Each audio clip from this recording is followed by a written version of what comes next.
તિલકવાડા નગરમાં આન બાન અને શાન સાથે નીકળી શ્રીજીની સવારી 10 દિવસનું આતિથ્ય માણ્યા બાદ ભાવિ ભક્તોએ અશ્રુભીની આંખે શ્રીજીને આપી વિદાય।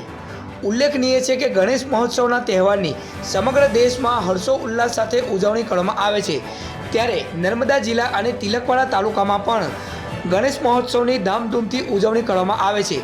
ત્યારે તિલકવાડા નગરના બ્રાહ્મણ શેરી, આઝાદ ચોક, ડેરી ફળિયું, વસલી બજાર અને નગરના અનેક વિસ્તારોમાં ભક્તો દ્વારા શ્રીજીની પ્રતિમાની સ્થાપના કરવામાં આવી હતી અને 10 દિવસ સુધી ભક્તિભાવ સાથે શ્રીજીની પૂજા અર્ચના કર્યા બાદ આજે 11મા દિવસે પરંપરાગત રીતિ રિવાજ અનુસાર અને ઢોલ નગારા સાથે નગરના મુખ્ય માર્ગો ઉપર શ્રીજીની સવારી નીકળી હતી।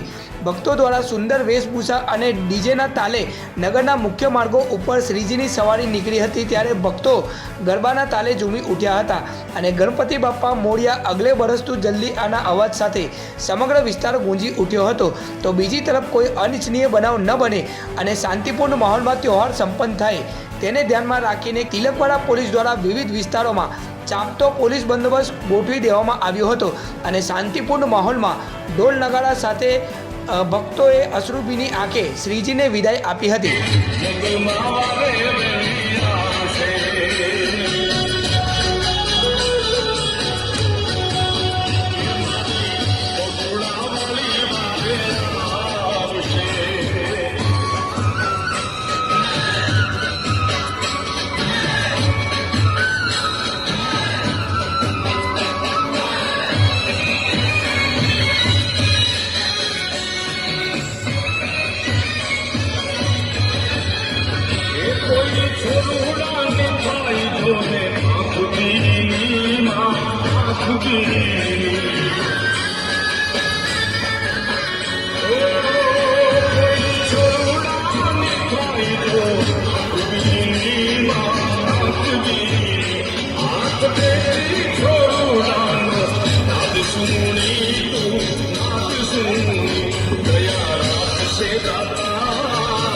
મંગલ મૂર્તિ મોરિયા ચોથથી લઈ આનંદ ચૌદસ સુધી આ ગણપતિના 10 દિવસના ઉપાસનાના દિવસો આજે પરિપૂર્ણ થાય છે, ત્યારે તિલકવાડાની અંદર બ્રાહ્મણ શેરી યુવક મંડળ દ્વારા ઇકો ફ્રેન્ડલી ગણપતિની મૂર્તિ મૂકવામાં આવી હતી।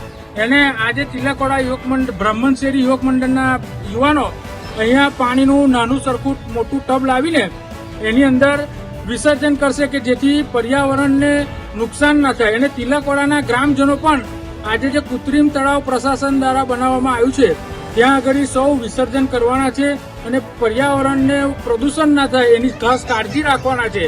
તો આજનો દિવસ તિલકવાડાના સૌ ગ્રામજનો આ ગણપતિના વિસર્જન આનંદ અને ઉલ્લાસથી પરિપૂર્ણ કરશે અને શાંતિપૂર્ણ માહોલમાં વિસર્જન પરિપૂર્ણ થશે।